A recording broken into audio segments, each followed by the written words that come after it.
Let's talk about the apps and websites we use every single day. We're going to pull back the curtain and look at the powerful psychology they use to keep us coming back again and again and again. You know that feeling, right? You pick up your phone to check just one thing, and suddenly, 45 minutes have vanished. You might think, oh, I just have no willpower. But the truth is, it's not really about your willpower. That feeling is the result of some very, very careful design. That's right. It is completely intentional.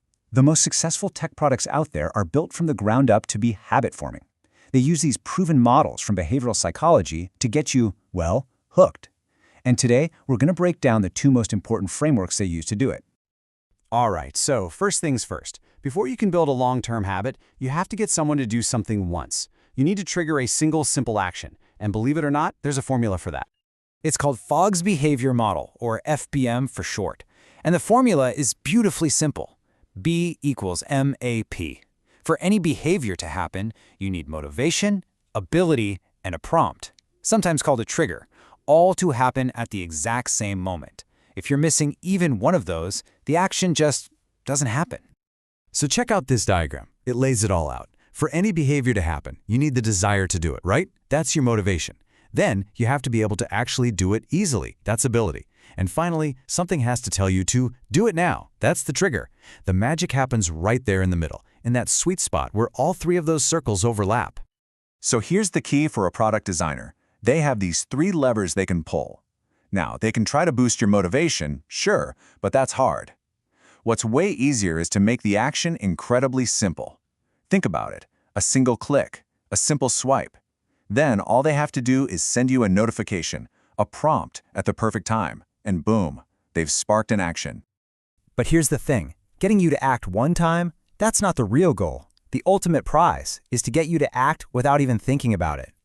And that requires a different, much more powerful model.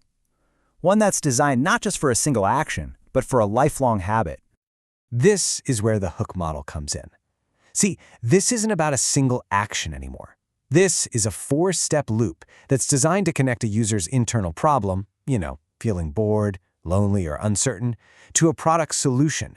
And it does this over and over and over again until using that product becomes an unconscious habit.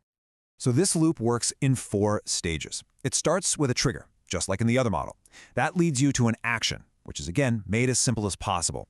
But then comes the secret sauce, a variable reward. It's unpredictable. And finally, you make an investment. You put a little something into the product, which sets you up for the next trigger.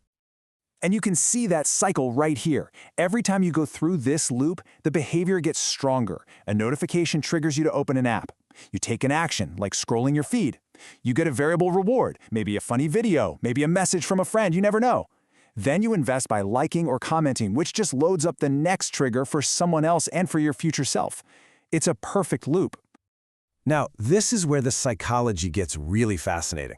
The reason variable rewards are so powerful is that our brains get more pleasure from the anticipation of a reward than from actually getting it.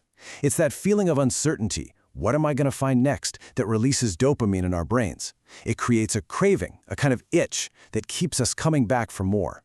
It is literally the exact same brain mechanic that makes slot machines so addictive.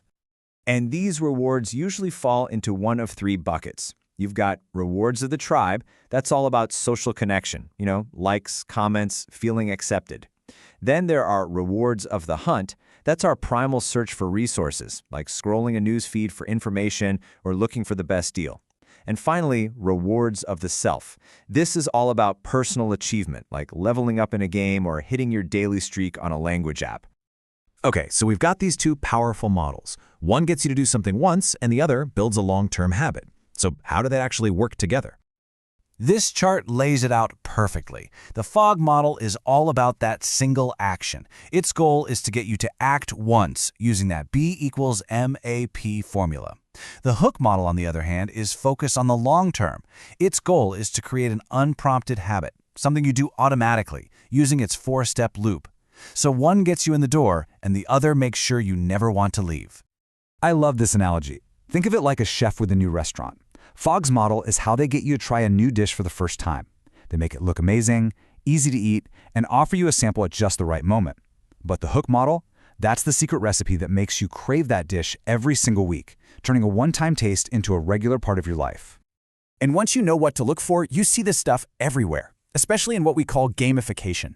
Those points and badges you earn in an app, that's a reward of the self, satisfying our need for mastery. A leaderboard showing how you stack up against your friends? Pure reward of the tribe. Duolingo's famous streaks are a brilliant form of investment. You don't want to break the chain, so you come back. And the infinite scroll on social media? It's the perfect combo. A dead simple action with a never-ending variable reward of the hunt. Now we have to talk about this, because this knowledge is incredibly powerful. And with great power, well, you know how it goes. When you have the ability to design for habit, you absolutely have to ask some tough ethical questions. And this brings up a really critical question for anyone building a product. Are you using these powerful models to genuinely improve a user's life? Or are you just trying to maximize their screen time for your own benefit? There is such a fine line between helping someone build a healthy routine and just feeding a time-wasting addiction. Nir Eyal, the creator of the Hook model, actually proposed this framework for thinking about the ethics of it all.